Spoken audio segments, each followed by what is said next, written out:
Hello, everyone. What is up? We are back for a Buffalo Fanatics film session live. I'm your host, Clay Troy, and over here this time is Kendall Mursky. I didn't realize that we switched. Yeah, I know. Here, let me. There we go. Yeah, it feels better. Yeah.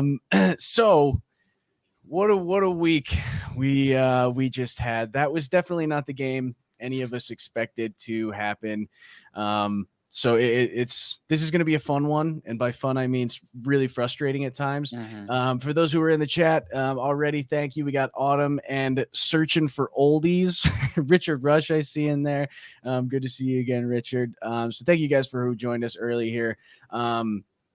It's we're going to get in there a little bit. You know, a lot went wrong. And it wasn't one thing. It was just a repeated lots of little things. And that's the way that the Bills tend to lose, is because this team's so good. They have such a talented roster. Anytime they really lose a game, it's just going to be a lot of little things that they missed out on or messed up throughout the game. So that's definitely the case here. But I know that you didn't really get a chance to watch much of the game live. You've been super busy. You didn't even get a chance to throw clips together. So I threw together everything. So this will be interesting because you're kind of live reacting a little bit. Yeah. But as far as, you know, what you did see of the game, what you've heard about it, anything that you've watched so far, what was the kind of general feel that you got from the game? And, you know, how are you feeling, especially because you weren't able to really pay attention live? Did you get to the third quarter and fourth quarter and you're like, what the hell is happening? No. So I had it on the background while I was working the whole time. And I mean, at a certain point in the game, I was just like, we're going to lose to the Jags. Like, yeah. It was just third quarter hit. And I was just like, we're not getting anything going. The first half felt very much like how we played the Dolphins in the first half, where it was just kind of like, all right, nothing's working, but we'll probably figure something out. And we did against the Dolphins in the second half. But once that third quarter came around and we just weren't really doing anything productive, I was just like, all right, looks like we're going to lose to the Jags unless, you know, we get lucky. And we had some lucky opportunities at the end, I believe.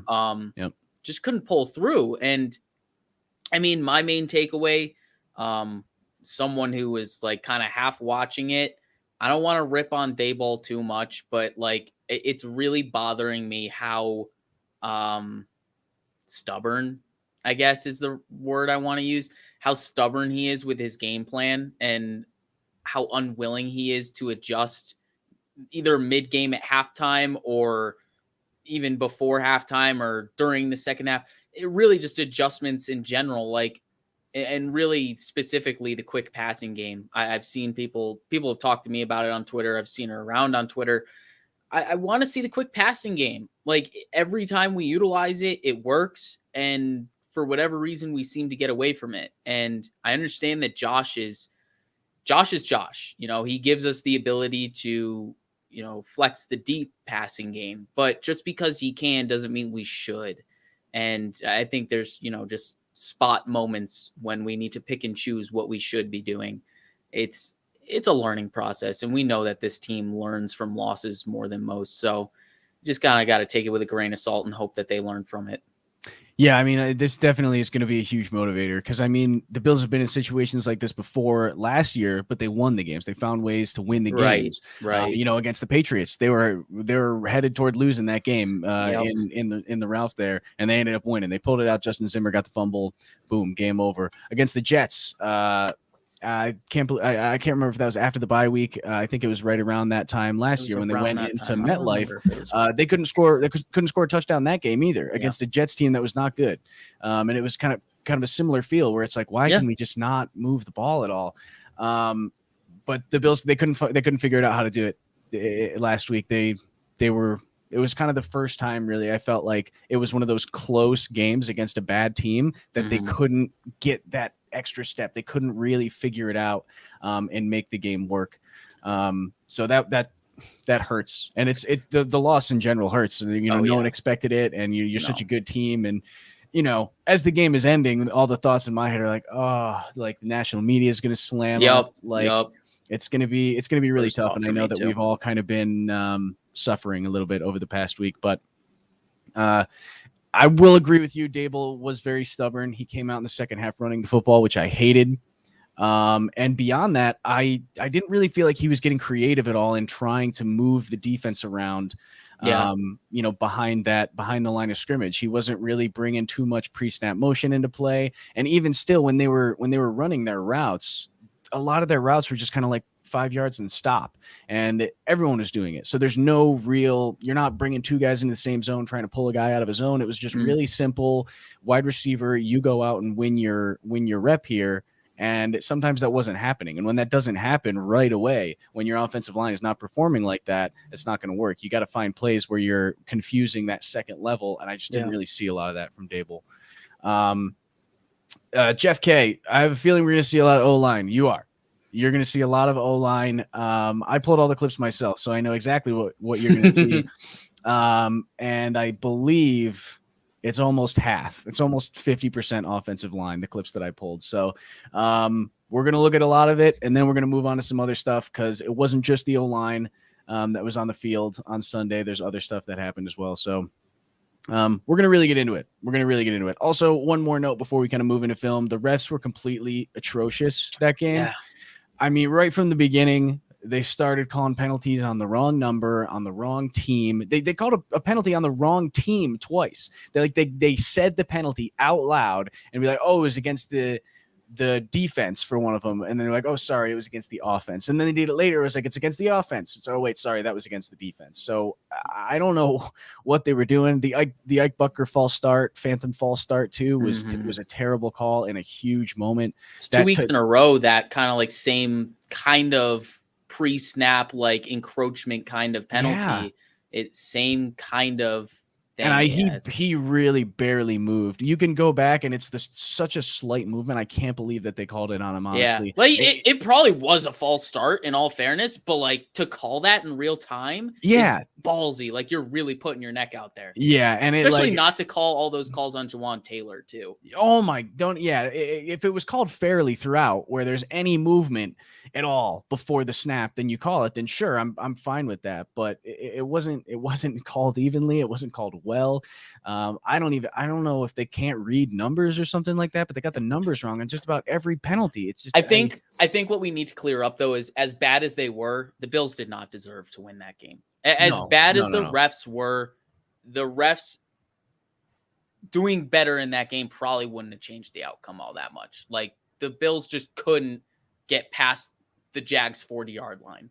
And that's like the comparison you said with the Jets game last year. The difference was the Bills actually had a lot of yards in that game. Yeah, they did. And they got into like the red zone or at least like field goal territory. And Bass really pulled it through for them. Yeah. We couldn't get close enough to even give Bass a chance in this game. And that was really the killer. Like we held them to 9 points. Like defense played great. I mean, obviously we let up more points than we should have to a team like that, but like 9 points. But that's a good defensive performance. Yeah, and even the offense was giving the Jaguars opportunities to score, giving the ball away on their side of the field, and punting the ball a lot. They had the ball a lot. They had many opportunities to go make plays. The Jags also were trying really hard to lose that game. I think the Jags dropped like 2 huge plays. One of them was a touchdown to Jamal Agnew that he just dropped. CJ Beathard put it in the breadbasket perfectly. Good on CJ Beathard, by the way, for coming in and just dropping a couple of dimes and then leaving. That was pretty fun. That's what he does. Yeah. Anyway, let's get on and move into the film a little bit here. And I haven't shared my screen yet, so let me do that now. All right, so we're just gonna start with it. We all know what happened with the offensive line, so let's go over it a little bit. My LVP for the game is everyone on the offensive line except for Mitch Morse. I think they all played equally as bad as the next. I would say, actually, if there was one guy who maybe played a little bit better, so it's Mitch Morse at the top, and Ike Bucker was number 2. In my eyes, I think Ike Bucker was the second best offensive lineman on the Bills on Sunday, which is a problem because that's not supposed to be the guy. There's also a pretty big gap between Morse and Bucker, right? Yes, yeah. So it's Morse, massive gap, 30 feet, into the ground, and then Bucker, and then you could take a couple more steps down, and then you've got those other 3 guys. I would say maybe Dawkins, then Williams and Ford both were pretty bad. So it's tough between those 2. That whole side of the line was really just rough. So hopefully we get Spencer Brown back. Whatever. We're going to get into it. First play, Darrell Williams. That's the guy we're looking at first over here. This was kind of his big oopsie here. And I don't understand really what's going on with Darrell Williams, because last season he had a great season. I think he was the best tackle on the team. He played better than Dion, and Dion had a pretty good season. So I don't know what's going on with him. Maybe he lost a step or something, but he just gets beat around the edge here. This is the first drive of the game. The Bills just got across, and they're trying to make something happen. And already Josh is fighting a little bit in that pocket. He's got to pull his arm away, or that ball's going to get swatted out. So Morrison and Ford got pushed back a little bit. Nothing that I don't think could have been handled had that defensive end not been right in Josh's face like this. But it kind of compounded that situation. So yeah, Darrell Williams, just slow feet, slow to get around the corner, and they're blocking athletic guys. Like I'll give them that, but he just didn't really engage with his hands very well. And like I said, he just felt kind of slow and sluggish getting over there and getting up to the guy that he's supposed to be blocking. And it just allowed him to kind of run right around him. And the speed rush was an issue for both of these tackles all day. And this rep here is no exception to that. So yeah, it was I'm just so disappointed in what Darrell Williams and what we've seen from him so far this year. Yeah, I'm definitely going to echo that. And he's been better at guard, but he hasn't looked all that great at guard either. Yeah, okay, like we get a better offensive line by putting Brown and him at right guard, but I don't know, he's just looked like a shell of himself this year, and I don't really understand why.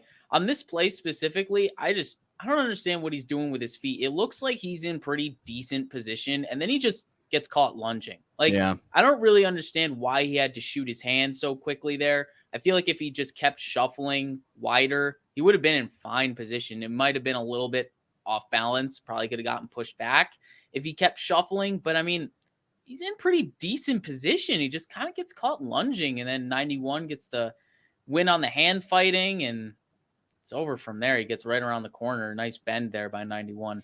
Yeah. I don't know. It's just so hard to describe what's happening to Darrell Williams this year, because he wasn't overly athletic last year or anything like that. He wasn't like a crazy athlete that was just beating people on the edge. He was just solid, good positioning, flushing people out of there. He did what he had to do, but this year he's just kind of letting people by him.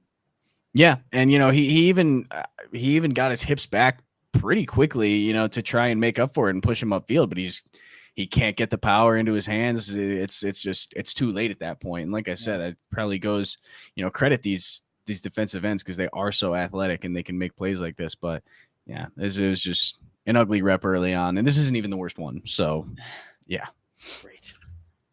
All right, let's move on to play 2 then. This is another Darrell Williams. This is in order, by the way. I put these plays in order of how they happened, and it just so happened we're going to see guys had bad quarters, I guess, or bad sections of the game, because it's like everyone is like, oh, 2 of these guys, 2 of these guys, 2 of these guys. Asked and answered. Oh, perfect. Yes. These are in chronological order throughout the game. I'll try, if I remember exactly when it was, to give a little bit of context of what was going on at the time. So if anyone else in the chat remembers as well, if I forget, then you can go ahead and put that in the chat. So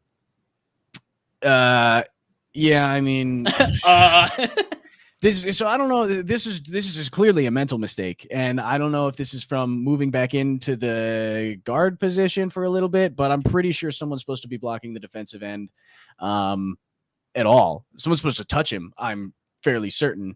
So I'm a little confused, and I understand Miles Jack's right there. Miles Jack is there kind of standing over him. So he thinks he's supposed to be blocking Miles Jack. I don't know why he's completely ignoring this guy. I don't know if he thinks Moss is supposed to take him or what. But even still, Cody Ford can take Miles Jack. You got 3 guys here, 3 guys there. So I don't understand why he's so fixated on Miles Jack here and paying no attention. I don't even know 91's name. That's my bad. But to be so fixated on the inside guy, it's like he's playing guard. It's like he's playing inside out, like you teach a guard to do. And when you're the tackle, you can't do that. You got to play the outside guy. And he just completely forgets to do that. And then he's standing in no man's land, I guess I'll go block the guy that 2 other guys are blocking already because I need to find work. But this was, thank God for Josh Allen, honestly. The thing is, this offensive line was so bad. If we didn't have Josh Allen, it just would have been ugly. If we had a guy who had cement shoes, then this just would have been an ugly game. Mac Jones would have been crying by the end of this game if he was the quarterback for this team, just because there were so many things like this that Josh's athleticism got him out of trouble. Yeah. And this was a first down run from Josh. I also think this might be the first drive. It's either the first or second drive that the Bills had here. And he gets a first down out of this play, which is just ridiculous when the defensive end is untouched and you get a first down out of it. So good heads up play by Josh, but big mental error from Darrell Williams on this one.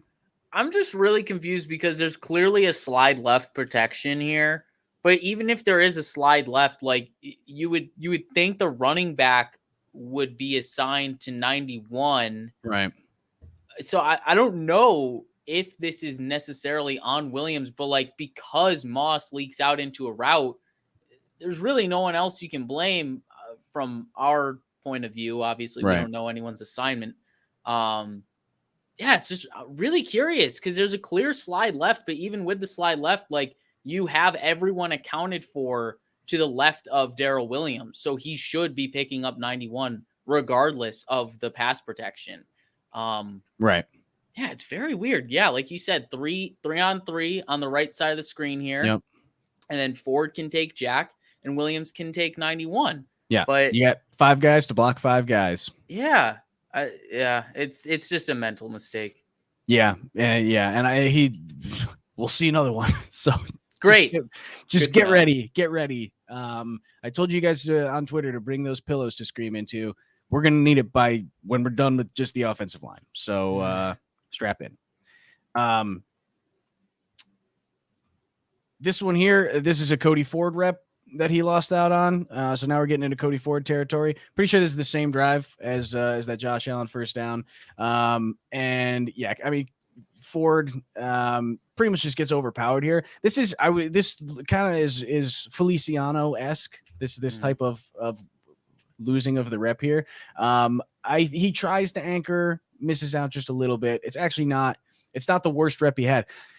I'm like making excuses, and I was doing this as we were going through. I was like, well, that wasn't the worst rep he had all day. Maybe I don't have to put that in. And it's still a bad rep. I mean, he gets overpowered. He gets pushed back. He's off balance. His weight's back on his heels, and he loses the rep. And this is another Josh Allen, please get us out of trouble type of a play here. And he does, because he's a good athlete and he can do that. But the worst part to me is that had this been a successful block, in the middle, he's got a couple guys that he can throw to in the middle of the end zone here. Diggs is coming open right here over the middle, and then Moss is going to leak out as well to the front of the end zone, and all Josh needs is to be able to throw the ball right about here. I even think he wants to go to Sanders, maybe. It's hard to tell from where his eyes are. We'll see it from the other angle, but Diggs is open right now, and if he has one more millisecond, I mean, it's Cody Ford has to avoid the hold and let go here. So if he just has a split second longer, and then Moss is there too, but he's got to run around now. Moss tries to run with him and almost made a really nice play, but good defense there to catch up to him and make sure that he didn't get that one. I saw someone saying that Moss should have caught this ball, and I was livid when I saw this is like, if he makes it, that's just amazing. I mean, I get that Moss is great. Yeah, he's a great receiving back, but you can't expect him to make a catch that's that tough. Yeah, that's not one you should expect. But either way, back to the offensive line. It's really interesting how great and powerful Feliciano and Ford are in the run game. But when it comes to anchoring in the pass game, they just got nothing. It's so weird how the nuances of a pass set to, just immediately firing forward and run blocking is just, it's lost on them. One is easy for them, one is just very natural for them, and the other is seemingly very difficult because we see this time and time again from our right guard slot. Yeah, and that's another thing that's just so disappointing. It's like, why can we just not get a guard that can anchor? And everyone else has a decent rep here. I mean, Daryl Williams has a good rep on this one. Wow, he kind of held a little bit, but that's, if you get away with it, it's not a hold, right? So he did what he had to do, though. Dawkins getting pushed back a little bit. Dawkins got pushed back. Dawkins really struggled against Josh Allen. I mean, Josh Allen is good. People sleep on this Jags D line. Like Clavon Chason and Josh Allen are really nice, and they rotate. They kind of like spell each other out. Yep.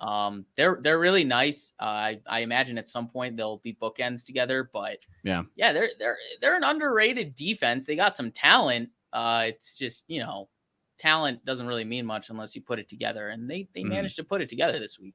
Yeah, another thing I have to mention, the Jags were tackling so well this entire game. I don't think they missed a single tackle this whole game. Anytime they got their hands on somebody, he was going down, except for maybe Josh. Josh was probably the only one that broke a tackle in this entire game. Singletary juked a couple guys out that maybe got hands on him, but I'm not going to count that. Anytime they had a guy like, in both of their hands, it was pretty much it. So, yeah, it's tough when the defense that you're playing against just decides to have a really good game. Yeah. Play 4, we got another Cody Ford rep. This one, it feels similar. It's worse though. You got him here losing that rep. It's just he got overpowered and with a swim move, and he got into a position where he had to hold if he wanted to remain alive. And yeah, he had to give up on that one pretty early, and not even Josh can break that tackle. Interesting and very good tackle, by the way, to just take Josh's shoulders and say, you're coming with me. Your feet can stay wherever they want, but shoulders are coming with me. But yeah, just another one of those reps where he kind of gets caught lunging a little bit, I think, on this one. And yeah, once he's in, Brian, I think his last name's Brian there, 93, just kind of lets his momentum push himself through. And he's able to swim right through and make a nice play here. Yeah, this is a tough one because it looks like Cody Ford should be all over. Like this is one where it really does seem like he should absolutely have control of 93 there. It's just, I don't know. I guess it's a hand placement thing. Like it seems like maybe he got a little bit too wide to begin with his hand placement, and because of that, Brian was able to kind of swim out of it and get around it. But yeah, I don't know. It's so weird because we know that Cody Ford is a strong guy, but he gets pushed around way too easily. It's got to just be more of like a holistic thing where it's like, yeah, he might have a strong upper body, but he's got to put it all together with his lower half as well. Because I don't know, it's just not all clicking for him, and it's really hard to puzzle the whole thing together because it looks like at the real start of this rep, it looks like this should be fine, but yeah, Brian gets out of it way too easily. Yeah, and it's almost like as soon as Brian starts the swim move, Cody Ford kind of bails out on his hand placement, which puts him in an even worse position than he was before. He's decent hands in the beginning, but then as soon as that swim comes, he pulls away that right arm and tries to do something else with it. And I think maybe if he stayed and tried to just, run that guy over to where Daryl Williams was, because hey, that's where he wants to go. Maybe I should just push him that way. I think it would have been he might have been able to get away with this one, and Josh would have at least been able to climb the pocket, get the ball to Beasley over the middle or something. But yeah, it's just one of those things where he's just, he's not what anyone wanted him to be, and he's been a pretty big disappointment. Yeah. Oh, look, it's another Cody Ford rep. This one's a mental mistake. Cody Ford's right here. I'm sure you've seen this one. This one's been on Twitter and everything. And I just have no idea what he's doing. He's got to come over and he's got to switch. This is something a lot of NFL teams do. It's not a very complex scheme to have these two inside guys just switch with each other. So yeah, we got this guy coming down, this guy coming over top. That guy goes down just fine. And then Cody Ford does not see this guy coming. Yeah. He's just not paying any attention to the guy that's looping around on that. And then here's the infamous triple team that we've seen on Twitter. 3 guys blocking one dude, and this guy is going to kill Josh Allen. Josh Allen gets away from it because he's who he is. Can't make the throw because it's a tough throw. Yeah, it's a tough throw. You got three defenders all in the same area, guarding 2 guys, and what are you going to do? There's no one else to throw to except these 2 guys. So he pretty much had to do something. This is a third down play. I can't remember what down this one was, but I think that's a 3 on the down marker. Yes. We got third down, 3rd and 11. So he's got to hit something downfield. He wants to make a play here. He almost does. I mean, it would have had to been a perfect ball, and it would have been an amazing play if he did it. But the mental mistakes are just, you can't have them. If it's a physical loss, I don't know. It's tough because it's like, well, do I rather he makes the mental mistakes so that he can fix them, and then he can at least win the physical battles and not make the mental mistakes. But if you can't physically do it, then that's one thing. It's like you're trying your best at least. But if you make the mental mistake, like, that's just inexcusable. There's no reason that you, at the NFL level, at this level, you shouldn't be able to recognize these. Sorry, I went back too far. You should absolutely always be able to recognize when these guys are switching, and he just doesn't here. As bad as this is, I feel like this play is kind of the reason I'm upset with Dable, because we shouldn't be getting into 3rd and long situations. Yeah. As great as Josh is, and as much as he can bail us out in 3rd and long situations, I don't want to rely on that, because our offensive line consistently hasn't been giving him enough time to complete passes beyond 10 yards. Yeah. We don't have the time to allow those plays to develop. We need to stay ahead of schedule if we're going to drive the length of the field and get touchdowns. Like, I feel like with the exception of shot plays, some drives that we get touchdowns off shot plays, I feel like most of our drives that we've been successful with have been methodical, and we've been ahead of schedule, and we've been just ahead of the chains. And that's really what we need to do for the rest of the season, because Josh just doesn't have time for these long developing plays. Like, yes, there are people open, but he can't get the ball to them if he can't step up into the pocket and make the throw. So obviously this play is Cody Ford, like 100%. This play is Cody Ford. And if who is that, 96 is accounted for, then maybe we can convert this 3rd down. But ideally, we're never in this situation. Ideally, it's a 3rd and 5, and we can do a quick little RPO slant to Beasley or Diggs. It's much more manageable, and we need to get our offense into more manageable situations.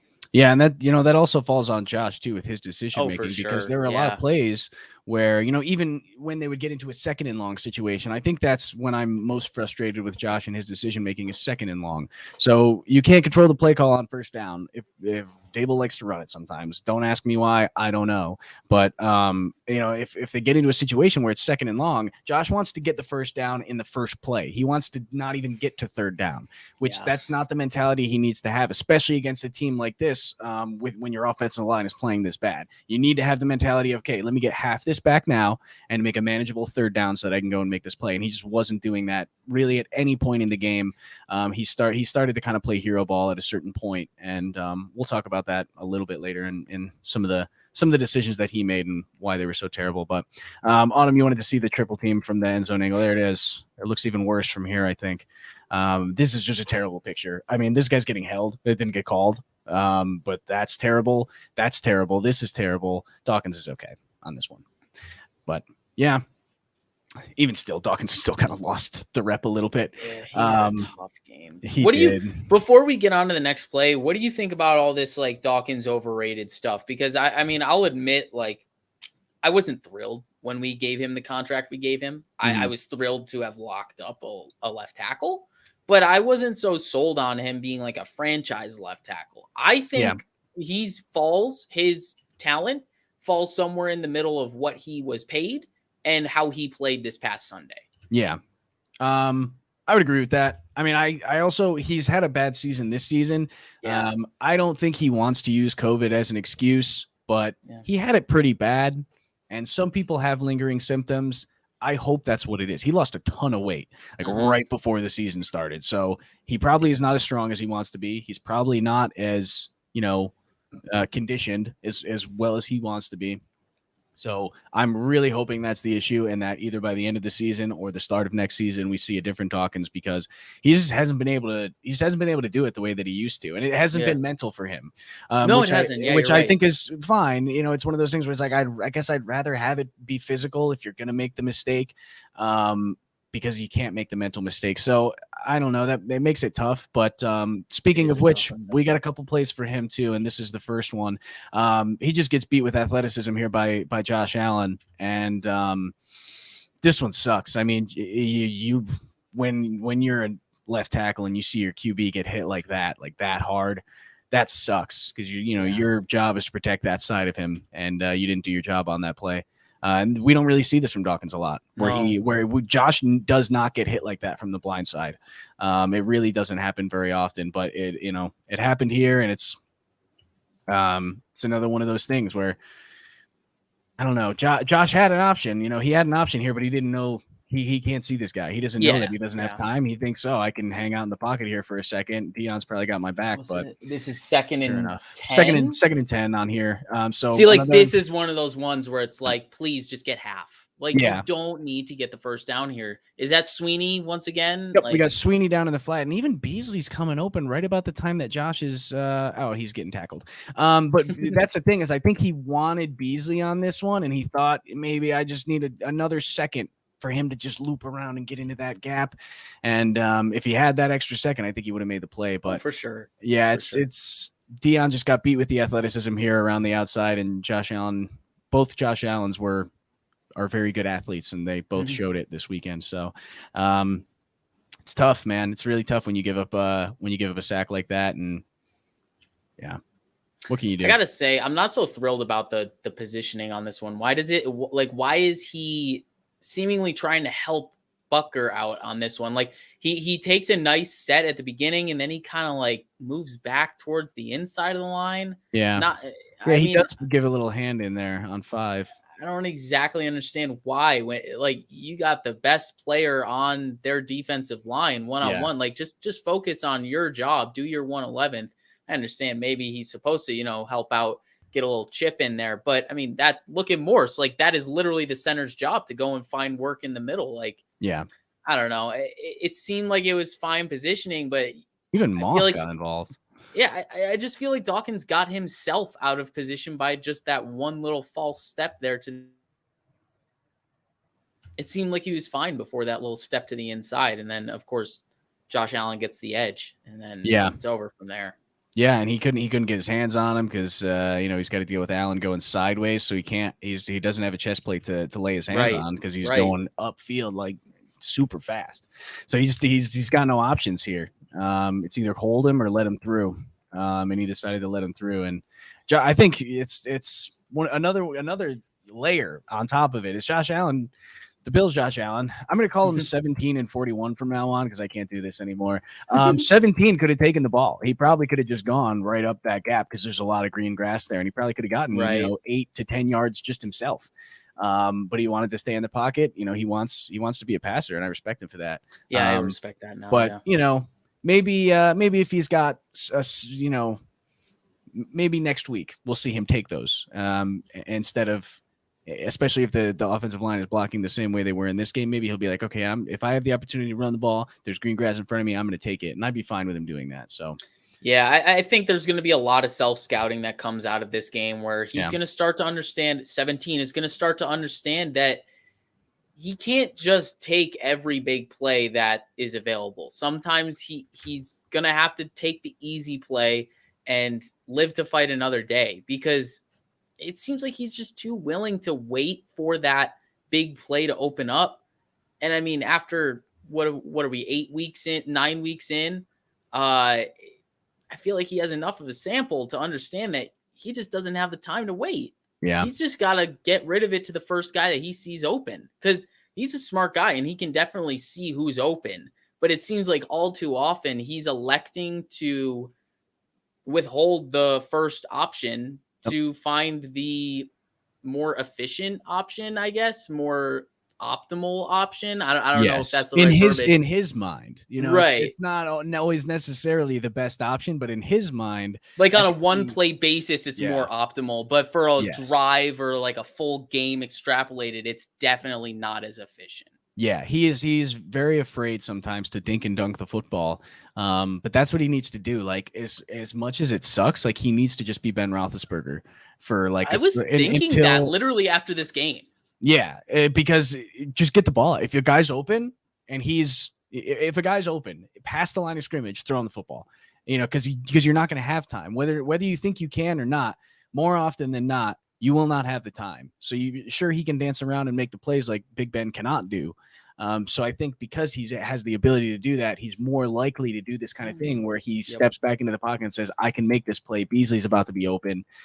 And then he just, takes the sack. And that's a big one. That put him into a 3rd and long. Exactly. Another And then situation. the building block on this too is like, if he keeps taking the checkdowns, the defense has to defend that. And then the play he wants to make will be more open. So it's a learning process. I mean, I feel like that kind of framework, that kind of mental side to things was built into the offense for him last year. I feel like there was a lot more dink and dunking that was kind of just made for him last year at the start of the season. Yep. And that's what opened up that shot play, all of those shot plays for him last year. And I feel like now that he has more of control of the offense, he's taking more ownership over the decision making. And because of that, he's kind of biting off more than he can chew, so to speak. Yeah, I'd agree with that. And I think he Dable kind of need to go back through the playbook and be like, okay, this is now your first read. This is now your first read. And it's the guy that's going to get open the fastest. Right. And, if you drop back and you have a little more time, look at your other reads because you might have something else open, but they need to have, or a safety option where it's you drop back and you don't have any time. This is your safety guy. Know where he is every play. That one's tough because he didn't see that guy. He didn't know that he was under pressure. But that's not happening a lot. Like, honestly, as underwhelming as Dawkins has been this year, most of the pressure has been right in front of Josh's eyes. Right. A lot of it hasn't been backside. So that is actually a good way to kind of rework the offense and how he's reading the field, because most of the time the pressure is right in front of him. It's very rarely something he can't see. Yeah, I'd agree with that. So Richard Rush asking if there are any, if 17's calling any of the wrong protections or slide the protections wrong. I love the quarterback position. I think it's already a complex enough position. I don't think it should be Josh Allen's job as much as I think that he can see everything that's going on a little bit better. I think he can give advice to the offensive line, but I really think that it should be Mitch Morse that's making all the calls at the line of scrimmage of what kind of protection they're doing, how they're sliding. And then, if it's a guy like on the outside or, if you want to, if it's a double team and go to the second level, I feel like this should all be something that the offensive linemen should be able to communicate between themselves at the NFL level.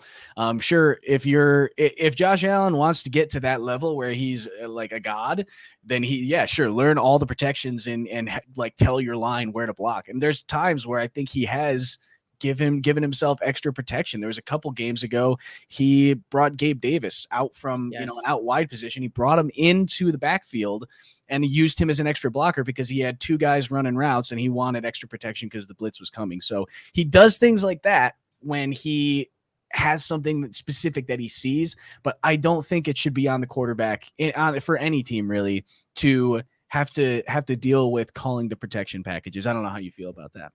No, I'm in the same boat. I mean, that's something I think he should progress into, but that's like a very cerebral thing, which Josh is capable of. But that's I want Peyton Manning, Tom Brady level, right, like big brain stuff. Right. Like he can do it. I'm sure he's capable of doing it, but I'm not so thrilled with adding that to his plate right now. He's got enough to think about while he's running for his life, Exactly. That's one more thing where he's just got to think about it pre-snap, and I just don't think he needs that on his plate yet. Maybe give us a few years. I think he'll be ready for it, but he still makes mental mistakes now too frequently for me to be like, yeah, he needs to know that. So I'm going to give him a pass on that, at least for now. Yeah. Let's keep it rolling here. Dion Dawkins, it's another bad rep from him. This one he just doesn't see the blitzer. I'll show it from the other angle here again. He just doesn't see that this guy's coming off the edge. He goes to play 41. 41 comes inside, and he doesn't see that this linebacker's coming off the edge. And by the time he does, it's way too late. So yeah, he's dead in the water right now, and he knows it. That's too late. And tries to get a hand on him. Doesn't really. Josh takes a shot. 17 takes an absolute shot on this play.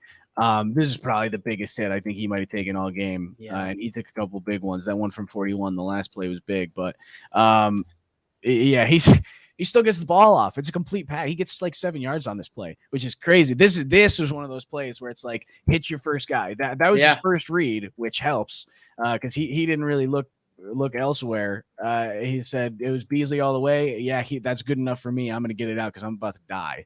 So good on him for doing that one and for staying in the pocket and delivering the ball when you know that guy's about to smack you in the face. Yeah, this is an impressive play.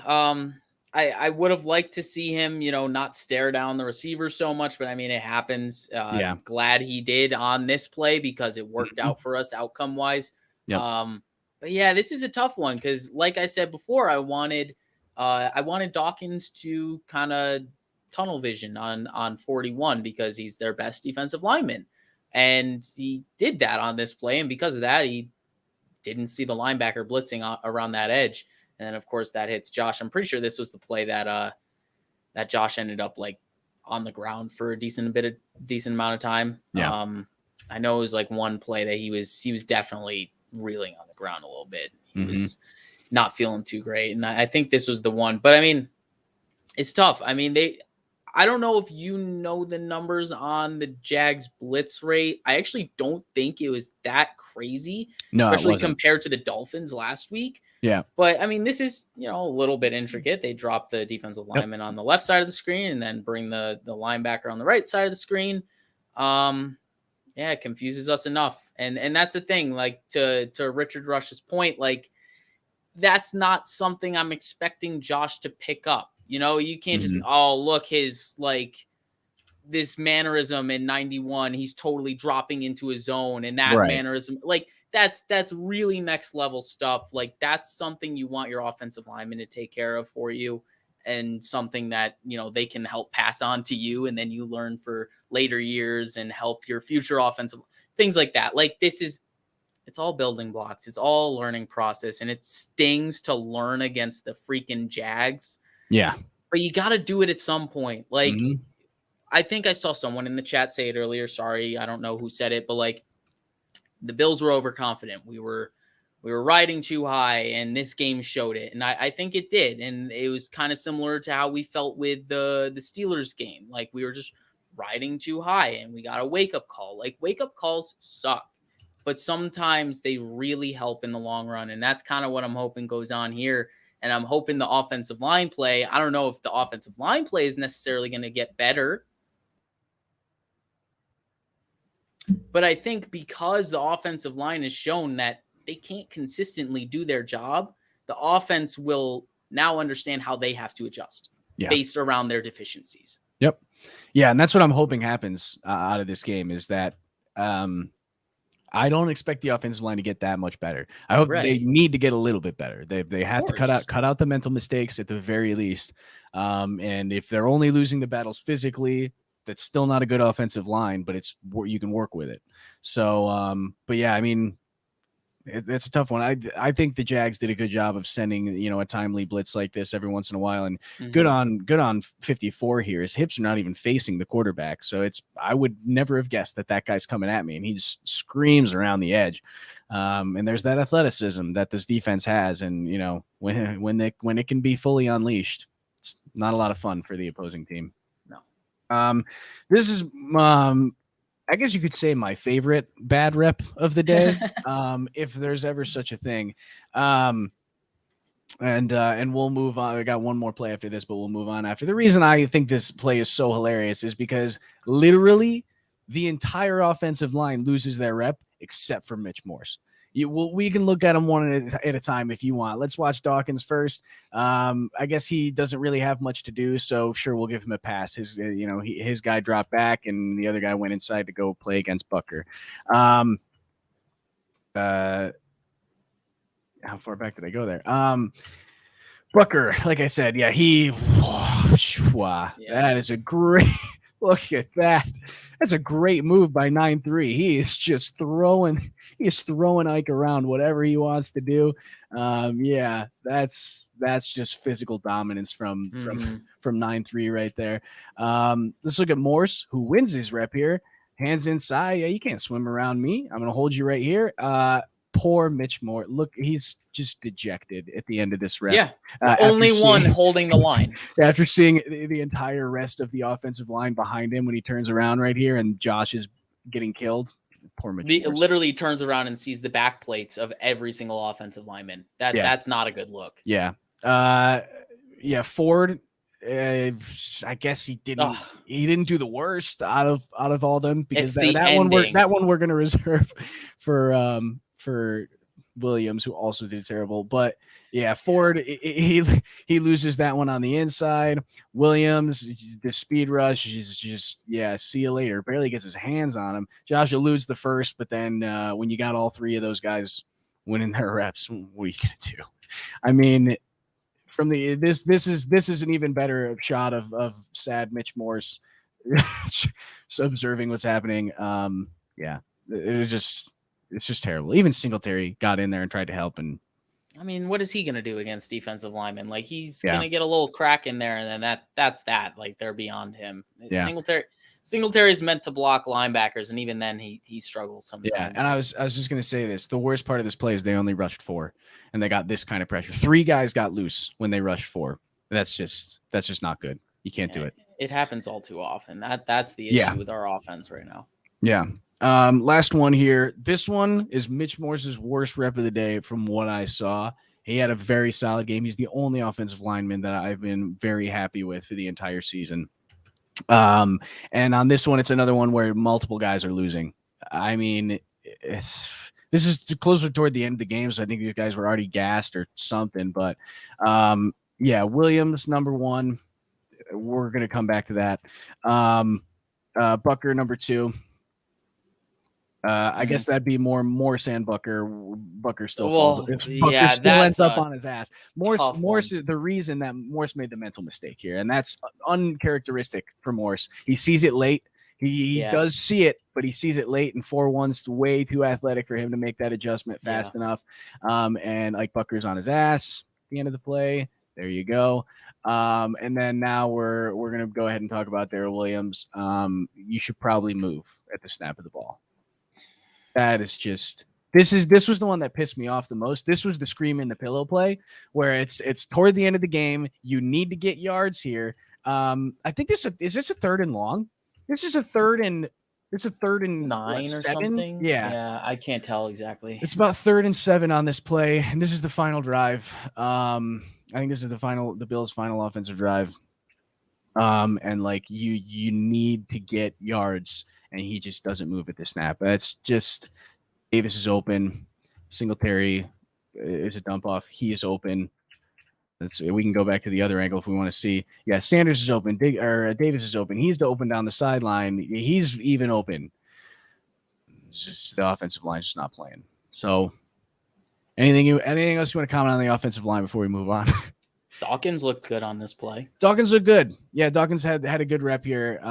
He probably, like I said, Bucker was maybe a little bit better, but he was number 3 on the list of players. So I mean, it's a tough play because, I mean, that stunting action is like we can barely handle straight rush. Yeah, and the thing is too is 4-1 comes. My cat just scared the shit out of me. Sorry. 4-1 comes all the way from the outside. He's coming around 2 guys. That's why it took Morris a second to see it. He wasn't expecting it. So yeah, good stunt.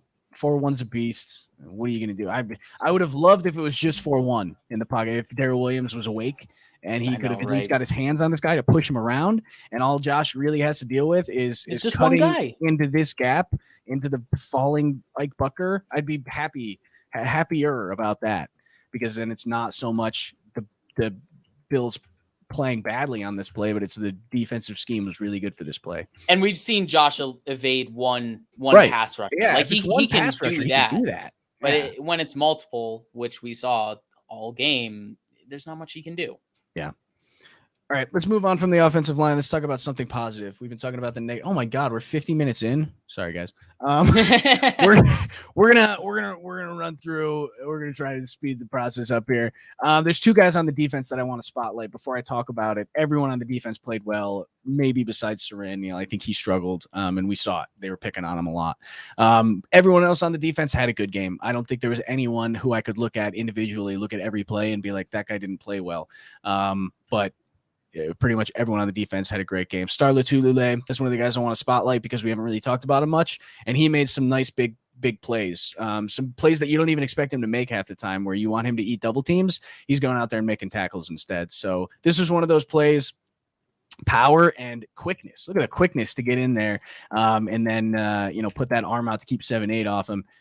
Really happy with this one, and his athletic ability was really showcased in this one. All those Instagram workouts that he was putting on social media there must have been paying off, because he gets into that gap quick, and then he just keeps himself there.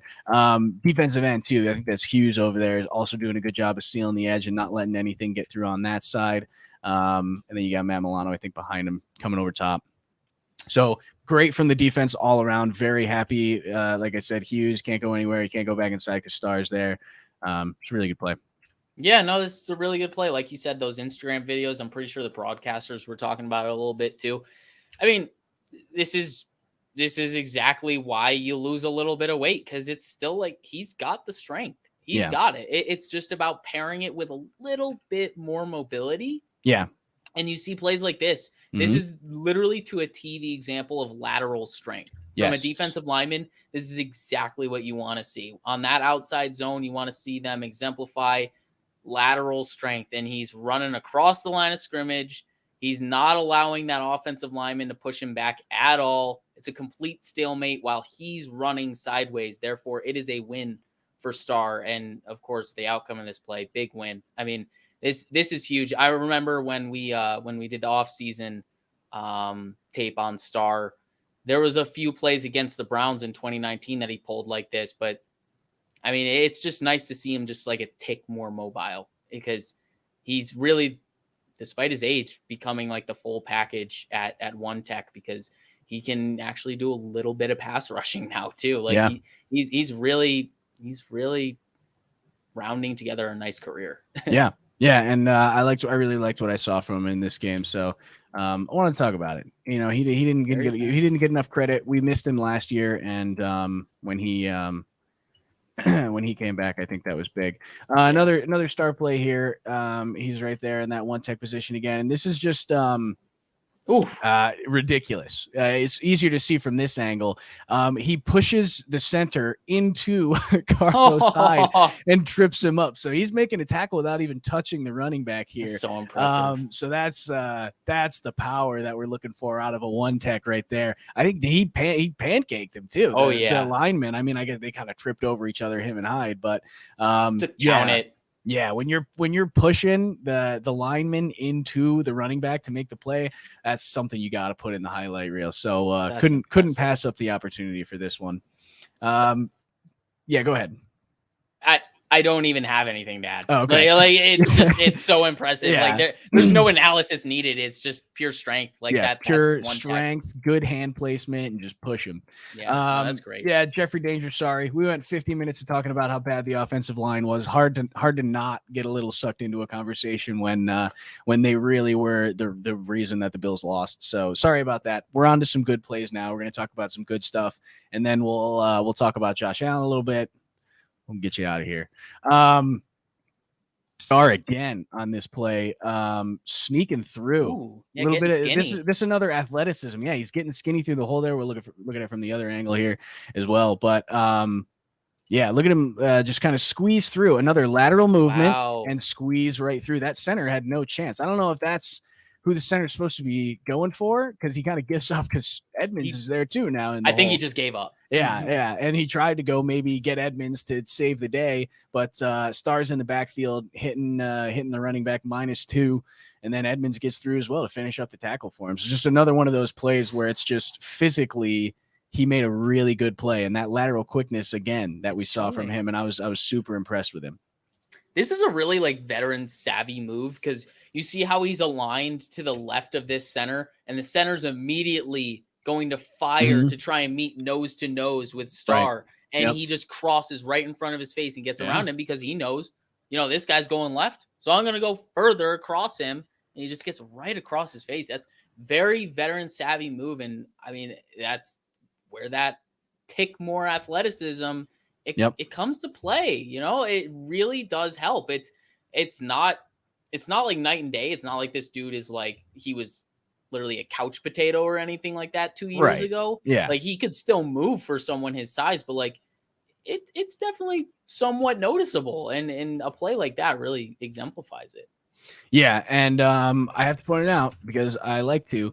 Ed Oliver takes the double team, Starr's in single. You want Starr to make the play. Either one of those guys at this point and now in Oliver's career, whoever's getting double teamed, you want the other guy making the play because then they have to choose which guy they want making the play, basically. And Starr makes it on this one. So I think the other thing, too, is also like, look at what happens when we have two competent defensive tackles in front of Edmonds. Right. Like, look how free he is to make this play. Because I'm pretty sure this guy maybe is supposed to be the one getting to Edmonds. And first Edmonds makes a nice, does a good job of getting downhill quick. Very decisive. He has no chance because he's too busy dealing with Ed, like just not moving, not giving an inch.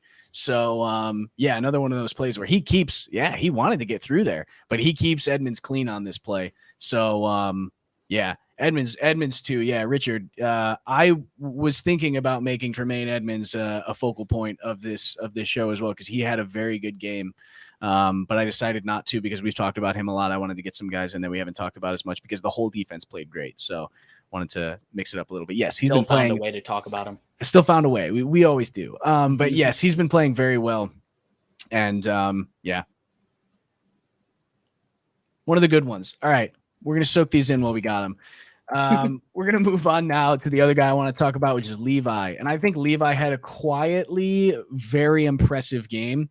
I don't remember which play this is. Not the one that it is the one I'm thinking of. Okay. So, he had a very impressive game. So first of all, they're in man coverage here. It's a one high safety man-to-man coverage. And he's got Shenault here. So, just the athleticism for him to, when Shenault goes back, to go all the way across the field and hit him in the backfield on the other side of the field.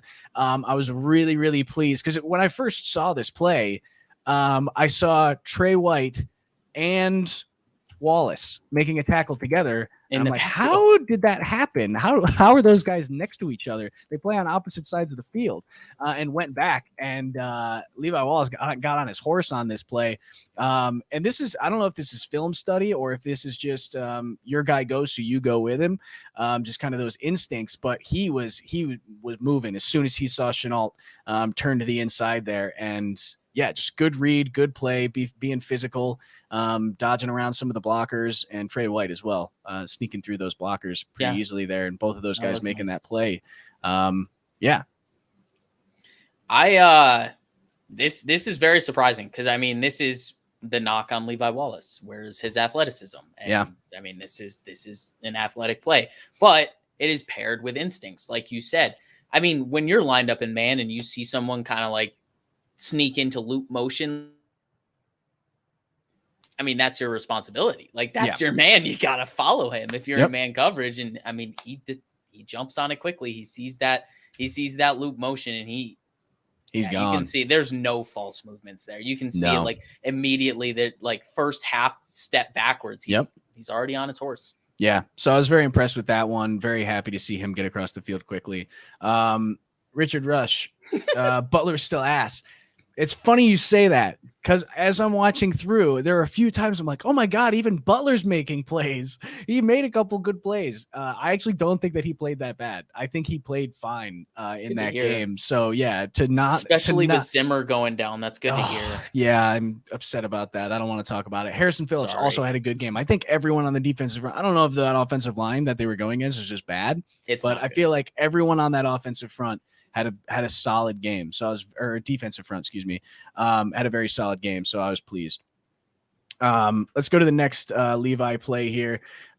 He's at the bottom of the screen here, and this is a not something we see from him that often. He's laying the boom a little bit on Jamal Agnew. First of all, great job playing the coverage like he's supposed to. He's breaking before Trevor Lawrence even is like kind of starting. He's just starting his pass motion, and he's already breaking for that. So really, really good awareness, great read from Levi Wallace. And then, yeah, go hit the guy when you got a free shot at him like this. But this is just really good. It's textbook coverage because you want him to drop back with Jones a little bit till the safety over top can help him out. Play that over the top while still being able to jump down underneath if the ball is thrown there. And that's exactly what he does. And he makes a nice play. I'm a little confused because I don't know if this is cover 4 or cover 2 because the safeties do a little bit of a rotation and they don't really get a whole lot of width. So it kind of leads me to believe that this is cover. I don't know. I'm like really in between if this is cover 2 or cover 4. But either way, like the reason I'm trying to decipher this is because this would be an incredibly impressive play. Instinctual play by Levi if this is cover 4. It's cover 4, yeah. Because I was going to say, because otherwise, if it's cover 4, this is his responsibility if he's cover 2. He's going back. He should be anyway. Should be running back with Marvin Jones right now if it's 4. He's bailing as if, like, he wants to keep the wide receiver in front of him like it's cover 4. But then once he sees the quarterback's eyes, he fires his gun and he gets into that flat area where a cover 2 man is just supposed to sit.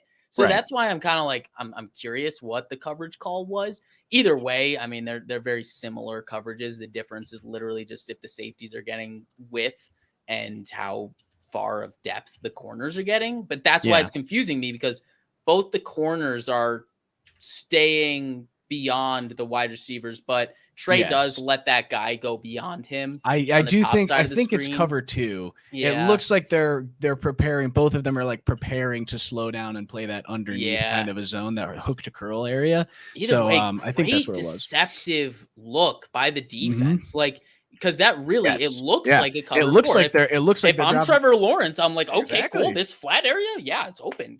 Perfect. Marvin Jones can block Levi Wallace, and Agnew can run it in for a touchdown from here because he's fast. I like that. But great recognition from Levi there, and then laying the boom. I love it. I really love it. And like I said, he was kind of quietly playing very well. This one wasn't quiet. This one was loud, and I liked it. Yeah. Last Levi play. Just good man coverage in the end zone. And what I like about this, it sucks we can't get any closer because the end zone angle doesn't really allow us to see these guys. But he does. I'm like how he looks back for the ball because that's something that he really struggled with even into early this season where he was not looking back at the ball and just trying to play the man. But this one, he looks back for the ball and is able to play it and knock the ball down. He was close to being able to pick that one off. Would have been an amazing interception if he did. But yeah, this is just it's good coverage, and against a guy like Marvin Jones, who's a very good wide receiver, very underrated in this league. I was happy because it's just you and him. You got to go make the play. Yeah, no, that's a really good play, and also a really good point about turning his head in coverage because I agree 100%. That's my knock on Levi Wallace to this point. Yeah, everyone knocks his athleticism, and I agree he could be a hair more athletic, but I mean, at the end of the day, he finds himself in a good position to make plays. He just doesn't really turn his head around all that often to make the play, and right here he does that. It's obviously a different kind of throw. It's a short throw. You probably should get your head turned around because it's tight windows. You got to, like, in the red zone, you got to find the ball because every throw is a tight window throw in the red zone. So, really impressive. Impressive play, good ball skills, good show of footwork there. He stays in mirror match very well with Marvin Jones. And like you said, people sleep on Marvin Jones. They really receiver. Do. He's having a sneaky nice year this season. And he's a good receiver. Yeah, he's very good. I think that was a huge pickup for Trevor Lawrence to have an experienced wide receiver Agreed. out there for you, because they only really had young guys Mhm. until they got him. So anyway, Levi Wallace, great game. Whole defense, great game. It was just Agreed. a really good showing from the defense. Ooh, So nice title. Nice title. now we talk about it.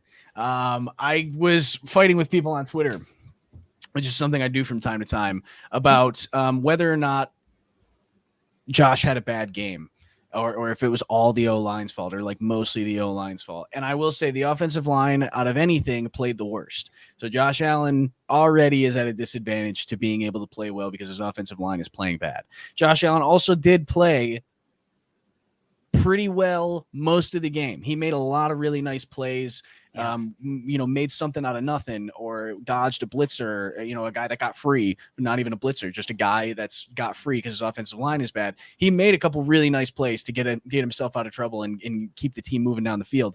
But there were some things that he did that we have to talk about, because, he needs to be making good decisions at all times. And we're going to talk about first, this one's not huge. This was early on in the game.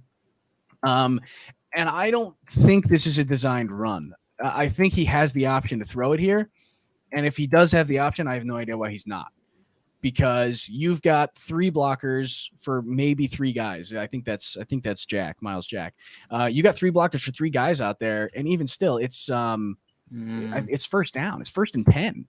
Get the ball into Zach Moss's hand with blockers in front. I think if he gets this ball here and is able to hit this gap, it's an easy first down. Maybe he can make. Okay, well, we're not going to look at Tommy Sweeney losing the block rep, but I think if you get Zach Moss the ball here, he makes something happen. He gets a first down. He probably can get like at least 15 yards on this play. So I don't know why he's not throwing this football. Just doesn't really make sense to me. I don't know. My one thing I'll add on this is I think if he threw this ball too early, I think Jack undercuts whoever the inside, that's Diggs, inside most receiver is, and he's able to chase down Zach Moss because Miles Jack is really athletic. He is very athletic. What would have been a really nice play is if Josh kind of tips that he's going to run it there, takes like 2 false steps as if he's going to run it, and then just chucks it to Moss. He's got the arm talent to just kind of like, 2 steps forward into the offensive line, and then the entire defense comes in and tries to stop Josh Allen from running, because, that's probably a game plan for almost every defense that plays Josh Allen. Take away his running game. You fake it just for 2 steps. They're going to commit to it, and Moss is gone. Yeah. He is gone. He was gone even, like you said, it's 2v3 out there on the perimeter in terms of blocking. Like, yeah, Sweeney lost that block, but Beasley's right there to pick it up on the inside. So, there really isn't an issue there in terms of like hat on a hat. Like, we have the blocking, but yeah. And honestly, that's how you optimize it. I think I'd rather have them do the fake in the opposite direction, where his initial is a step forward, regardless of whether or not he throws it. I would like his first, maybe because he fakes the pass immediately. Because that's play action essentially. Yes, you're doing play action by yourself because you have to respect Josh Allen running the football. So I would rather he takes that step forward first and then kind of slings that ball out to Moss here, because then you get Miles Jack to take a step in, and then he's a little bit further. His momentum's in the wrong direction, and Moss is further toward the sideline. Mm-hmm.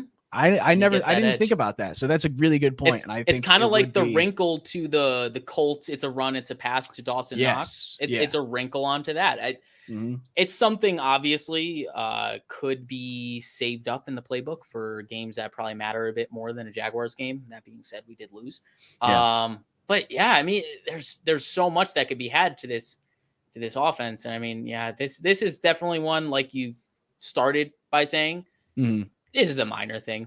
Yeah. Like, I have no problem with Josh tucking this and running. But yeah, like there is a play to be had there. And I think Moss is more open. I think he made the wrong decision. Honestly, if he took the B gap there and just took the tackle and fell forward, he probably could have gotten 4 yards. And I wouldn't be so concerned about him making the wrong decision. But it seemed like we probably could have gotten 15 on this. Yeah, and it wasn't great blocking either. No, of course not. We're done talking about the O-line and their play specifically. We're talking about Josh now. So anyway, let's move on to some of the things that were a little more heavy, a little more meaningful to the overall outcome of the game. And this is one of them. This is the first interception that he threw. And I think this one hurts me the most of the two interceptions because his protection's not bad. He's got time. Yeah. He has. So first of all, no one's really open. So that kind of sucks. But that doesn't mean that you should just throw the ball. And that's exactly what he's doing here, where Beasley's barely open. This has to be a perfect pass pretty much on this hash fast, or it's not going to get completed. And it's behind, slow, and it's an interception. So he would have had to make a very difficult, and he's on his back foot. He threw it way too late. Yeah, he's barely rotating on the throw because he's off balance because there is a little bit of pressure. So he throws late over the middle. You should never do that. Josh Allen does. And sometimes he gets away with it. And in this instance, he did not. And I think that this is one of those things where right now, I would love for him to just run out through this little hole that he's got in the literally offensive line, thinking that. And he could probably score a freaking touchdown if he does. So it's just one of those things where it's you have enough time to see. You see that your guy is not really open. Now Beasley too kind of shuffles backward. You would maybe want him to, instead of shuffling backward, come forward. I'm sure that's a discussion that Josh had with him after, like, hey man, you can't be shuffling backward like that when you're sitting in his zone. You got to be moving forward for me. And he wasn't. Is it third down though? Third and short. Yeah, it's third and short. But he's well beyond the yard to gain. I don't know. Yeah, so I don't know if he thought he needed. Away. Yeah, maybe he thought he needed more or something. But in situations like this too, I feel like when Josh isn't perfectly happy with what he's got in front of him, he'll usually just take it and run. And he has the opportunity to here, and he doesn't. So I think that one is what stings. And yeah, someone said it. Bad mechanics. Jason Taylor. It is bad mechanics. It is, you can see. I'll slow it down a little bit. Watch his hip. I'm not on the right thing. Do you have the end zone view for this? I think I do. Yeah. So we'll look at that as well. But look at his hip does not beat his arm. And that's when you don't get any power into the football. Even if you're Josh Allen, you're not going to have a lot of power going into that football. And so he kind of floats it a little bit. And that's not good. His hip got there a little bit faster than I thought. But I was hoping it was the other angle. Yeah, unfortunately now we can't really see his hips from there, but it's just not a good decision. You can't make bad decisions like this. And I think the thing that hurts the most is it's a tie game in the middle of the third quarter right now. So it's tie game, middle of the third quarter, third and short, you're in field goal range. You can take a sack. Mm-hmm. You can take a sack right here, and Tyler Bass might still be able to kick the field goal if it's fourth down. You can throw an incompletion here. You can throw it at Cole Beasley's feet, and that's fine. There's a lot of different things that he could have done here on third and short, and throwing them into double coverage was not the thing I wanted him to do. And I'm sure it's not the thing he wanted him to do either, but one of those things. Situationally, this was awful. This was really, really bad situational play here. Live to play another down, and that's the mentality that he should have been in at this point in the game, and he was trying to be a hero. Happens. My 2 cents on this play. Firstly, something I've noticed with Josh, especially since we got Diggs in town, is he really does stare down Diggs and Beasley a lot. Yeah. He will pre-snap identify that he likes the matchup with either one of them, and he will just stare them down. And he never came off of Beasley on this. Like, maybe for a split second, he was looking at Sanders on that crosser. But yeah, Sanders I think he wanted was Sanders, never open. Yeah, like Sanders was never open on this play. There was really never a window to get it to him. Except like maybe this first one here. I was thinking maybe once he clears the linebackers right there. But even that, like that undercut, like by the corner, that's a tough ball to throw. And he also he missed 2 of those throws, almost the exact same situation where the wide receiver's kind of running up the field at an angle like that. Josh missed 2 throws earlier in the game that were almost exactly the same as that. So he might have been kind of shying away from throwing that in that situation. But Sanders is pissed after this play, by the way. You can see in his body language how upset he is. And he's kind of running free on it. Like, but that's actually the second part where I wanted to go. It's like Sanders isn't necessarily what I would call open and the ideal read for him on that play. I wouldn't say that's where he should have gone with the ball, but Sanders has his eyes on Josh that whole time. And what you said earlier was that there's a clear gap for Josh to bail out to the right, which he loves to do. And if he does that, Sanders has his eyes on him and he can adjust his route he's already, and kind of get himself where Sweeney is-ish, and Sweeney can get his ass in the end zone. Yeah, and honestly, in my opinion, he could have just thrown it at the pylon to Sweeney, if anything. Like, it's not a great it would have been the call better or decision to give your linebacker a one-on-one with a safety. I'd much rather take that, or a linebacker even as a safety. Yeah. I mean, I don't know. It's bad. There's a lot to break down on this play in terms of decision making. But obviously football is a game of milliseconds, you know, like you got to make these decisions at a split second. And I mean, when you identify someone like your safety blanket as your guy that you want to get it to, sometimes you fixate on it. And I think this is just something that he needs to overcome a little bit. Sometimes he's gonna have to just trust that Beasley's good. Like Beasley's good. Beasley will get open. You don't have to stare him down and get it to him immediately. Beasley knows how to sit in zones really well. So look at someone else to start. Look at someone else when it's a 3rd and short. Look at someone else to start and then come back to your safety net. You don't have to stare him down the whole time. Yeah. I'm looking at Diggs too. Diggs is not really that open. It's pretty good coverage underneath. Good coverage. Moz is covered up. There's really not anyone open. And Josh said, fuck it. And can't do that. If he's going to say fuck it, he better run it. If he's going to say fuck it, I want him to throw it out of the end zone. That too. There's a lot of different fuck it's he could have gone with. Like if you're going to say fuck it, put it in the end zone. Like throw it up to Tommy Sweeney in the end zone. Throw it out of bounds. I don't care. Yeah, you have to get to the next down, 3rd and short, on this side of the field when you can take the lead with a field goal. So, agreed. That's my first one. Here's my second one. This is another detrimental play from Josh here. And I know what you're going to say. The offensive line. Yeah, the offensive line sucks. First of all, they sent 6. Sorry, they sent 5. 41 dropped off. So they sent 5, but 4 to 3 guys have to block 4 dudes. Singletary gives a little chip, but he's not going to be much help. But what the issue that I have is that Josh Allen throws this football. It's another play. It's 3rd and 12.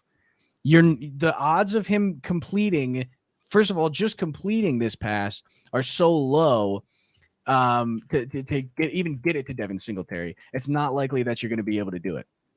And then for Devin Singletary to take that ball and run it for another 12 yards because he's catching it at the line of scrimmage, also very unlikely. It's another one of those plays on 3rd down where you just need to live to see the next down.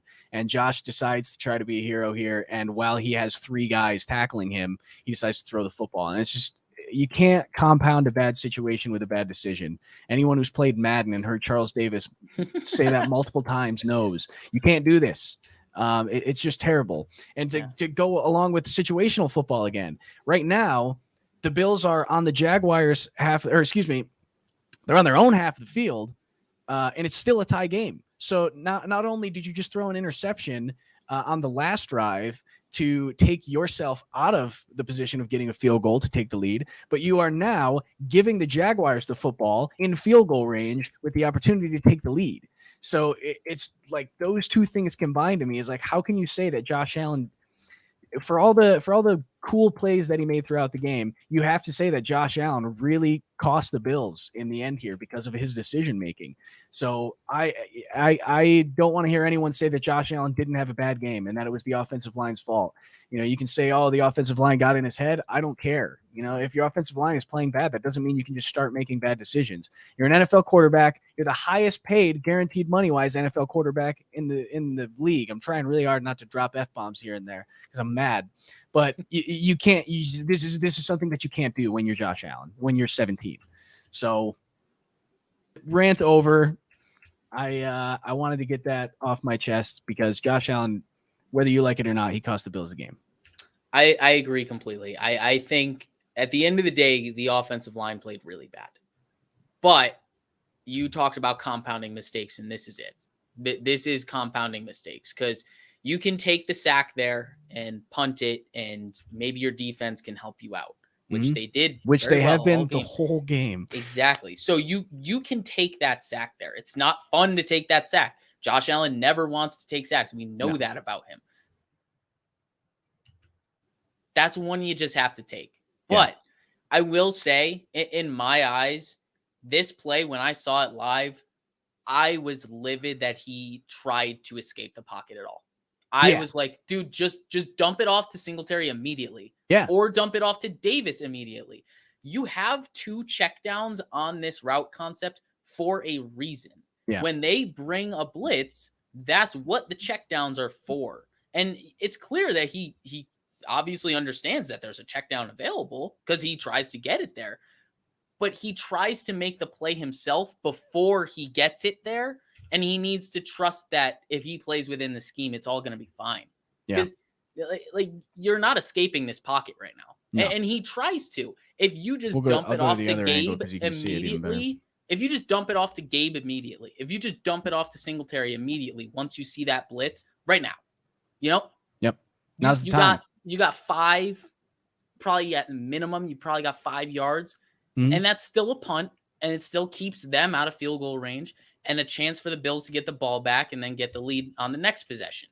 Or someone gets the ball in their hands and they make a great play. Like there's a chance still that Singletary makes a couple guys miss. There's a chance that Gabe runs someone over, gets the first down. Like there is a chance if you get the ball into one of your teammates' hands fast enough with enough green grass in front of them that they can make a play. You're not the only one on the field that has to make a play for everyone else. Yeah. And I think there are times when, of course, that comes into play. I'm not going to sit here and say this is Sugar High Josh, this is Hero Ball Josh. Yeah. But I do think that this is part of that decision-making process where he's still trying to mitigate what Hero Ball Josh is because he still lives within him. And I think he's still trying to chip away at Hero Ball Josh because to me, what says Hero Ball Josh about this is the fact that he tries to escape the pocket at all. Once you see that blitz, dude, just check it down. Let your teammates take care of it. Yeah, especially when you know what that right side of the offensive line has looked like so far today. Yes. And so his thing is he likes to escape to the right side. And usually it's okay because last year, Darrell Williams, and this year, even when Spencer Brown has been in, they'll take those guys way upfield to give him a little bit of a lane to run through. So usually he's able to do it.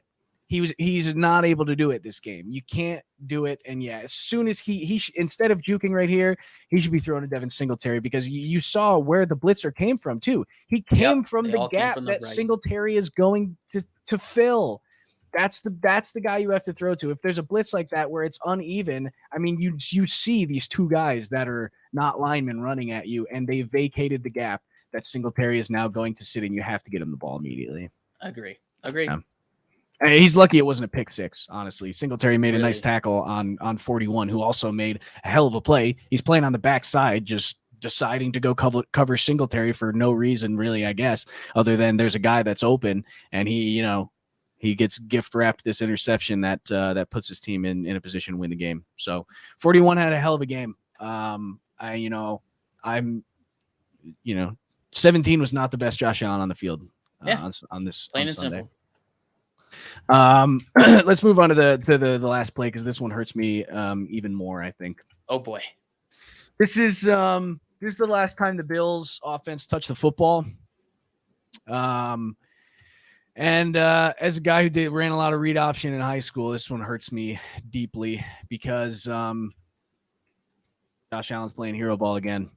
He should this is so the first step, sure, it looks like this is going to be a pull. Second step, I mean, you could say sure, but like, where are you going to go? The thing that gets me the most is he's already past the line of scrimmage. 9-1. He's past the line of scrimmage already. Mm-hmm. So once he gets past the line of scrimmage, if he is not absolutely screaming toward that running back downfield, if he's shuffling at all, you give the football.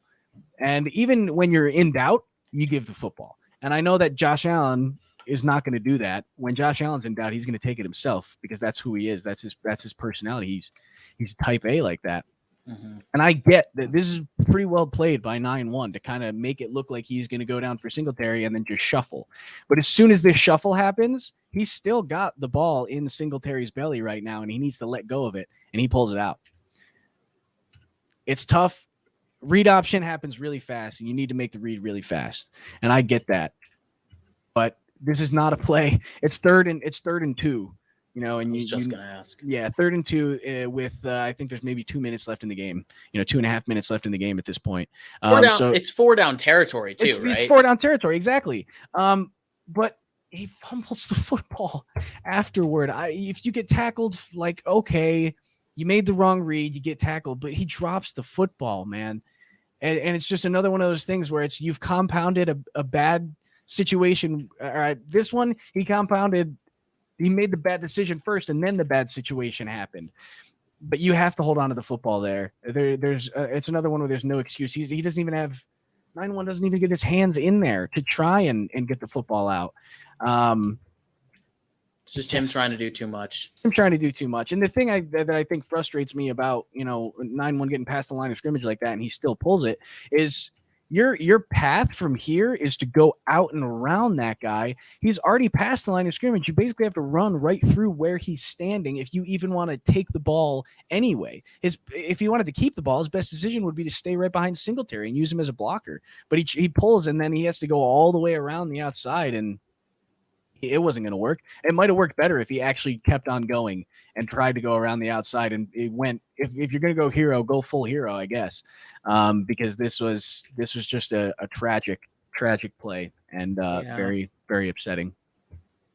Yeah, not much for me to add on this one. Honestly, yeah, because it's 4 down territory. It's just like, you don't need to pick it up. Like, it's already 3rd and short. Mm-hmm. How late in the game is this? You said it's their last drive. I think it was the last time they touched the football was this play. I might not be correct on that. I mean, either way, like, it's late enough in the game where, like, the clock isn't a factor, I'm assuming. So no, yeah, like, just hand the ball off, let Singletary get what he can get. Yeah. And just play the next down. And the thing is, too, is the blocking is actually pretty good. It's on this decent. play. That's what I noticed. He has more than enough time, because right here he gets a hand on him. If he has the ball here, though, he broke through that arm tackle. I think it would have been the same thing. It would have been an arm tackle that he would have been able to break through, and he can get 2 yards. He can get 2 yards on that play. But a little bit of credit to 9-1. I think he played it. No, he did. He played it really well. Perfectly. He played it really well, where right now he's coming downfield. You're supposed to do it, what do his shoulder pads look like? His shoulder pads are turned.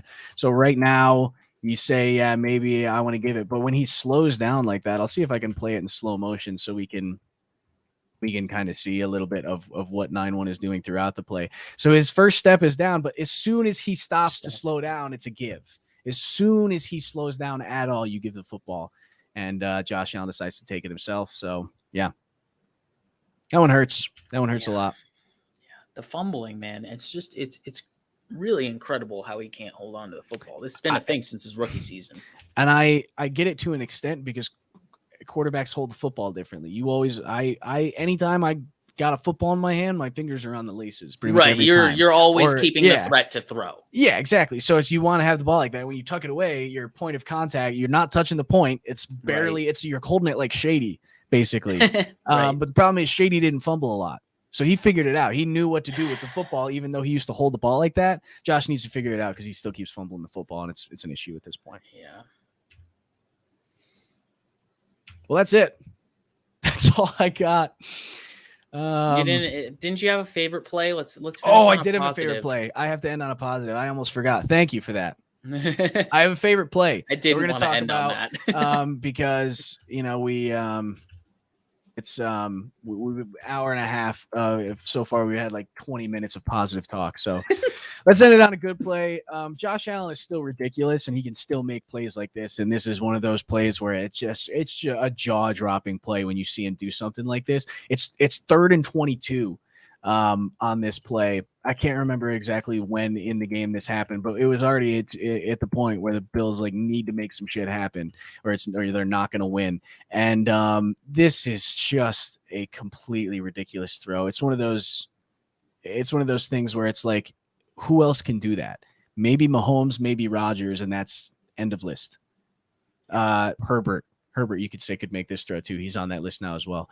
But NFL quarterbacks, even, it's like, this is an insane throw. And Sanders, with the veteran savvy to go sit right at the sticks, he knows exactly where he's supposed to be, and he stops, and he's in the gap.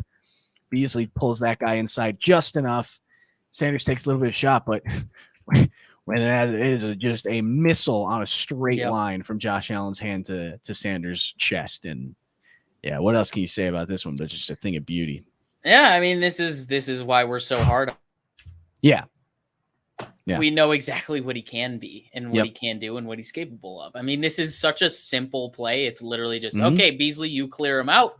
Everyone else just kind of get to the sticks. Yeah, you got. I'll buy myself a little bit of time. You got Sweeney on the flat control route, and then you got Sanders, and I'm assuming Diggs on the other side. Just literally get to the sticks, find the soft spot, sit, and it's really a very simple play, but Josh makes it look really complex, and it's really.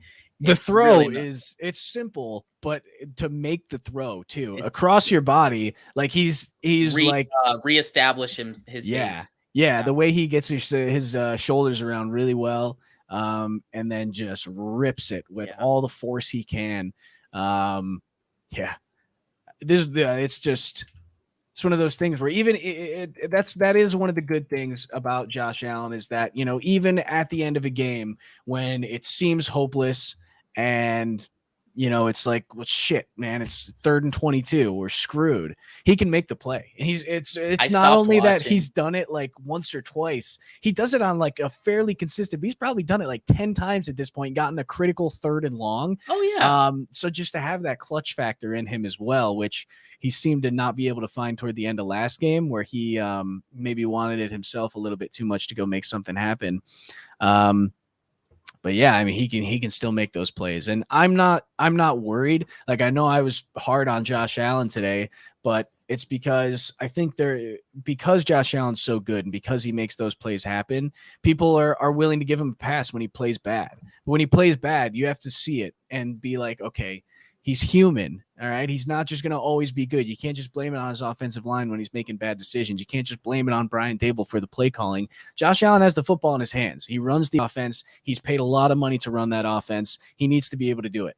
And when he doesn't, we have to hold him accountable. We don't have to hold him accountable, but I want to, because I don't want to just give this guy a pass, you know, just because he's a really good quarterback, which he is. So I'm not worried.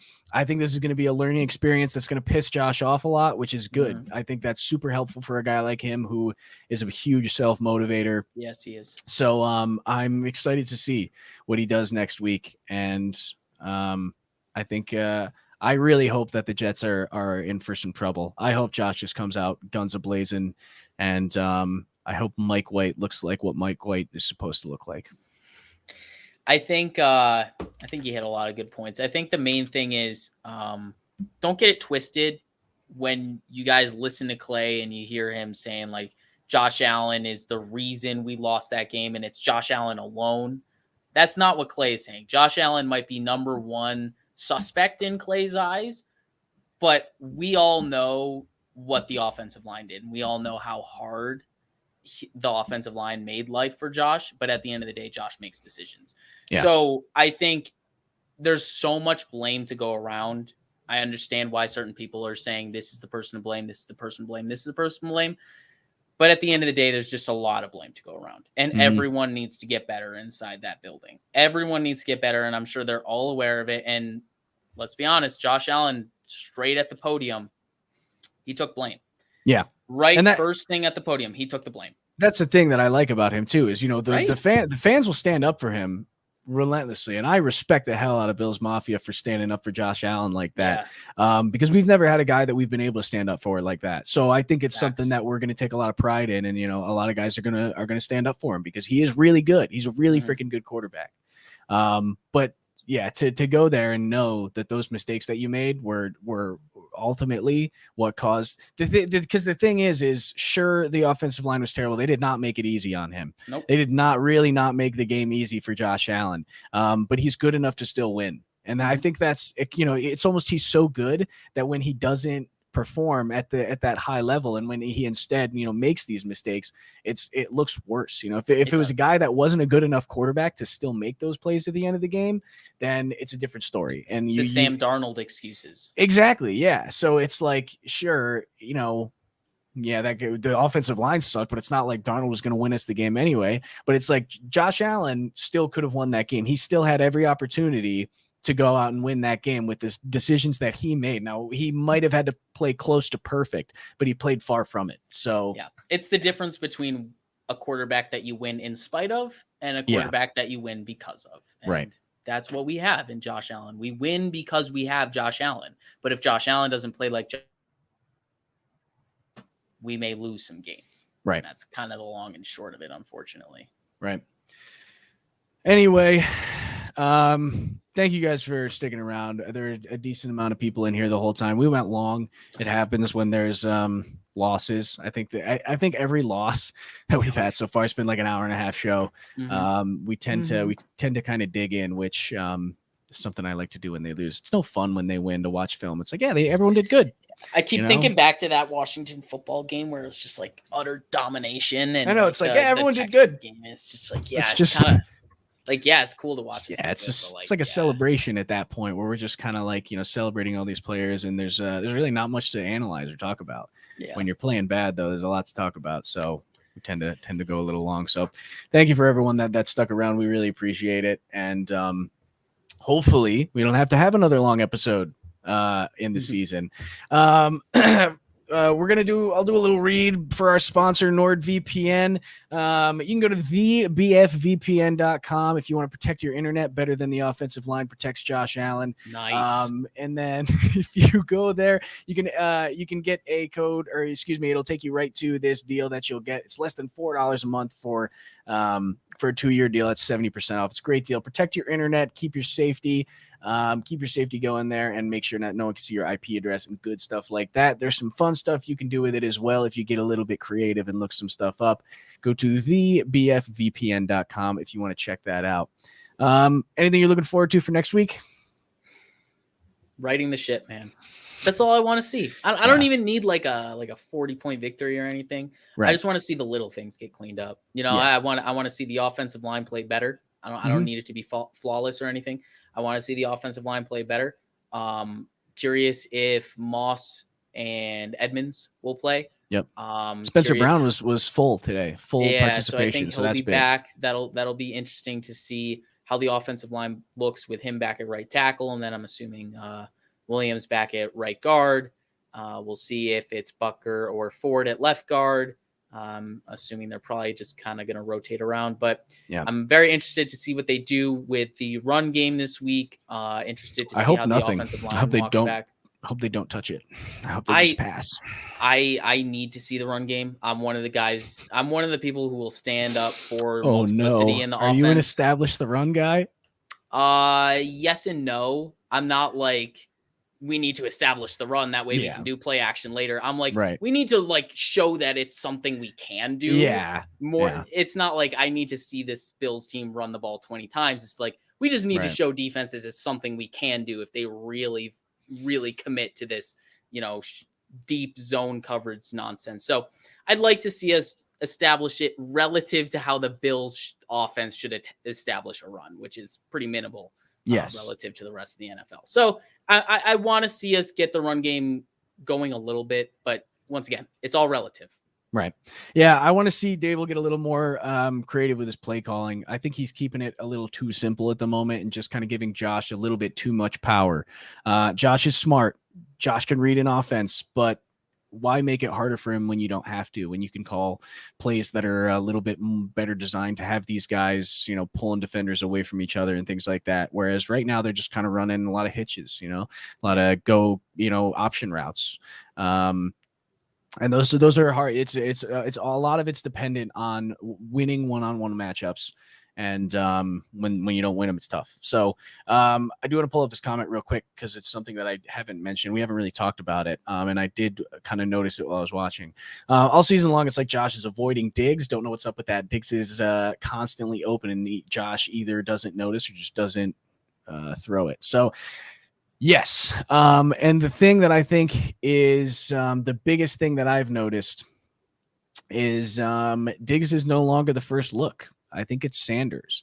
If Josh has the option between his two guys in man-to-man coverage, or even just, if it's a mirrored play where you got the same thing going on either side, or you got a concept over here and a concept over here, he's looking at Sanders first more often than not. I think he's kind of steered away. I think maybe he thinks, and maybe that's been something that they've talked about, in the film room, is that, people are going to key on Diggs.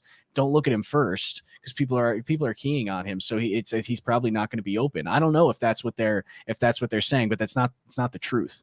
So I would like to see him go back to looking at Diggs first instead of looking at Sanders first. I love Sanders, and he's been playing very well, and he's been a reliable target for Josh.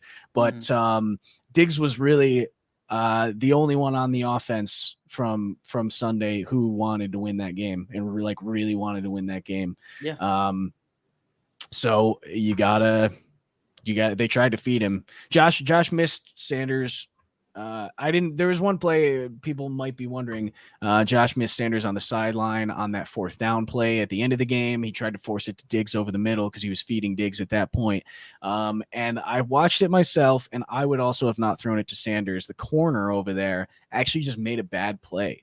Because if you look over there, it's Sanders with 2 guys near him, and you would expect that corner to come up and play Sanders, and he didn't. So that's the reason he was open, was because the corner just didn't come up when it for no reason. He definitely should have. So Josh thought that's what was going to happen. He went to Diggs, and I can't blame him for that one. I don't think that was a bad decision. I think it was just he didn't want to throw another interception. He wanted to try to get someone that was maybe a little more open and didn't have that possibility. So he went to someone else. But yeah, the Diggs thing is interesting. I'll close it with this, and I agree. I want to see the jet sweep come back just a little bit. Mm-hmm. I really think Daboll's trying to hide stuff in his playbook right now, because he knows that this is a playoff team, and he wants to hide some of those things for later in the year. But I mean, we got to lock up this 1 or 2 seed. Like we got to get a high seed, and it's slipping away from us at the moment in the middle portion of the season. So we got to bring back the stuff that was successful, and I think we got to get McKenzie involved. As much as Sports Rock might not want to hear that, but no, we got. I mean, hell, bring Stevenson in too, man. Get them all in there. Just put a bunch of athletes on the field. Yeah, we got to get some speed on the offense. Start stretching defenses laterally, because really, right now, it seems like all we're trying to do is stretch them vertically. Yeah, absolutely, and that's something they haven't taken advantage of. Yeah, pre-snap motion too has been less. Yes. From what I can tell this season. I haven't actually looked at the stats, but I'd like to. It's something I've been meaning to do, is go take a look at that. But you're absolutely right. They have to start stretching the field. They have to start bringing McKenzie back, getting involved. When they got him involved, it was always successful last year. And I think, I don't know, I think Daboll might be outsmarting himself to an extent. His motto when he's, making a playbook or calling plays is it should be as simple as it can be, but no, not any more complicated, not any more simple. You make it as simple as it can be to be successful. And I think, honestly, right now, he's too simple. I think he needs to put a little bit more into it and not just say, we got guys that can win one-on-one, then let's go do it. So I can echo that for sure. That's my 10 cents on the situation. And hopefully, like I said, we never have to do one of these long format film sessions again, because we get caught up in talking about how bad everyone was. But thank you again for everyone that stuck around. We even got the Kingpin in the chat here toward the end. So thank you guys for sticking around. We really appreciate it. You can go follow me on Twitter. I'm over here at Clay Troya. Kendall's over here at Mersky Kendall. And then follow Buffalo Fanatics on Twitter as well, at BFlow Fanatics, BFLO Fanatics. Give everyone a follow. We're going to be talking about football all the time, and hopefully this Jets game turns out like everyone expected the Jags game to turn out. Yep. And like I said, I want to see Mike White look like Mike White should look, and that's not a 400-yard passer. So, yep. Thank you once again, and we will see you next week. Go Bills.